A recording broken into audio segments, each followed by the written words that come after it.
V osrčju krajinskega parka Goričko na socialni kmetiji Korenika v Šalovcih je bila v sklopu lokalne akcijske skupine Goričko s strani vodilnega partnerja Bistra hiša Martjanci izvedena tematska delavnica z naslovom Socialna vključenost vseh prebivalcev na podeželju.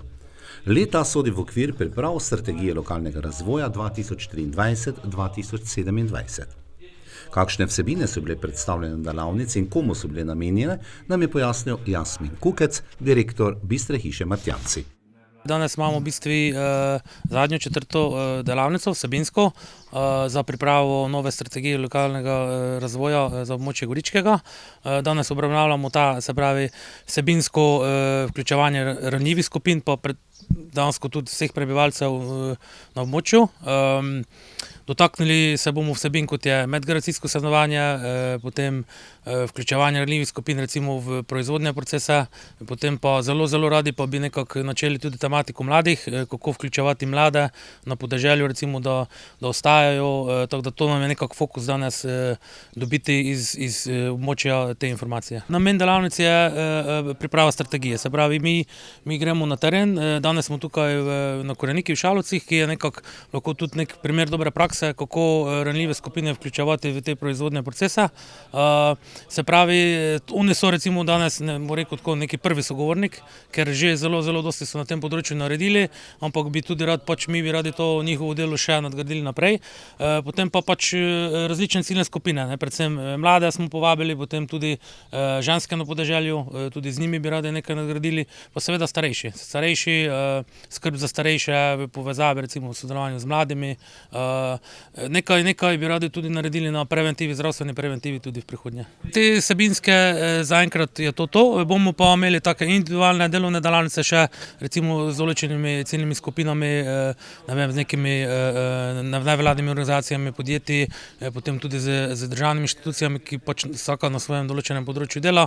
To pa bolj neke vrste individualni sestanki. Zdaj si nastavljamo temelje, ugotavljamo, kakšne so potrebe na območju in na osnovi tega bomo nastavili ukrepe. K tem ukrepom pa bomo v nadaljevanju pripisali tudi finančna sredstva. Tako da mogoče še izkoristim to možnost, da povabim vse upravičence, udeležence, deležnike z območja Goričkega, tudi k sodelovanju pri tem. Mi imamo skozi ta čas odprt anketni vprašalnik spletni, kjer zbiramo vse projektne ideje, ki so potem tudi nekako razporejene po teh naših ukrepih. Tako da vabim vse k sodelovanju. Na naši spletni strani, na Facebook strani imamo te povezave objavljene. Vsakdo lahko vpiše kot fizična oseba, lahko kot društvo, lahko kot konec koncev občina, podjetje, kdorkoli, lahko vpiše svojo idejo, pa opredeli neke cilje, kaj bi želel s tem doseči, in to je nam potem neko vodilo, da lahko zabeležimo potrebe z območja in potem v nadaljevanju ustrezno ravnamo. Financiranje je podobno, kot smo imeli do sedaj, se pravi, financiranje posameznega projekta je v 80% njegove neto vrednosti, se pravi 20% zagotovi upravičenec sam. Zdaj tako na oko približno za novo programsko obdobje bomo imeli na razpolago nekje 3 milijone evrov, ki jih bomo razporedili po teh naših ključnih ukrepih. Javni pozivi pa se lahko pričakujejo tam v začetku leta 2024. Gostitelj delavnice je bila socialna kmetija Korenika, ki je svojo usmerjenostjo socialnega podjetništva, zaposlovanja invalidov in oseb iz drugih ranljivih družbenih skupin ter zaščitenega zaposlovanja pomemben deležnik v pripravi strategije lokalnega razvoja. Goran Milošević, direktor socialne kmetije Korenika. Mi smo socialna kmetija Korenika, kot tako je naše poslanstvo dejansko, da delujemo na področju socialnega vključevanja ranljivih skupin.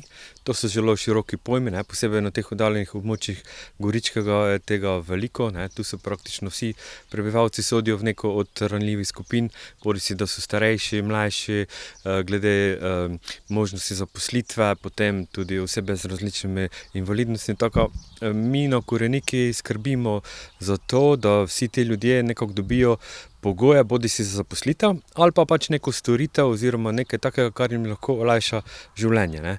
Zato se tudi sodimo v kategorijo socialnih kmetij in na nek način se zelo uspešno vključujemo tudi v to zgodbo Las Goričko in predstavljamo enega izmed stebrov prav te prioritete socialne vključenosti na podeželju. Na Koreniki so vzpostavili sistem ekološke pridelave in predelave živil, zlasti pridelava pa je v veliki meri odvisna od vremenskih razmer na Goričkem. Kakšne so bile dosedanje klimatske razmere in kakšno sezono pričakujejo? Letošnje leto je iz tega vidika seveda malo premokro, tudi vremenske razmere niso ravno idealne za zgodnjo rast, ampak malo smo zaostankom, mogoče 2-3 tedne. Sicer pri nas na Goričkem nismo imeli kakšnih večjih težav zaradi povodnje, tako da še vedno upamo, da bo sezona čisto v redu in normalno. Tukaj prej pomanjkanje vode je problem, čez poletje, tako da bomo videli, če ne bo prevelike suše, bo v redu. Se pa moramo seveda prilagajati, kajti vseeno pa delovno opravilo po načrtu nekako potekajo. Mi smo odvisni, ker dosti tega nabiramo v naravi ali pa v našem zeliščnem vrtu in seveda, ko pride čas za žetev, ta mora biti upravljeno. Če predolgo pustimo, čeprav dežuje, je seveda to izguba pridelka in tega si ne moremo privoščiti. Praktično vse, kar pridelamo na Koreniki, tudi predelamo. V tem smislu imamo eno široko paleto izdelkov, ki so zanimive seveda za končne kupce. Mi smo namreč tudi ekološka kmetija, tako da vsi naši pridelki in seveda tudi izdelki nosijo ta ekološki certifikat. In zelo si prizadevamo tudi, da bi koristi od tega imel čim širši krog ljudi. Tako v zadnjem času intenzivno začnemo ukrepiti sodelovanje z šolami, z drugimi javnimi zavodi, kot so domovi za starejše in seveda vsi ti kot neki akterji na trgu povpraševanja po neki zdravi, kakovostno pridelani hrani so za nas zanimive stranke in ne samo stranke kot kupci, ampak na nek način kot partnerje, kajti mi rešujemo neke probleme, s katerimi se oni soočajo na način, da pač vsem prinese nekaj dobrega, da prinese tudi delovna mesta, v končni fazi kakovost življenja v tem okolju in da ljudje dobijo zdravo hrano, kar je smisel.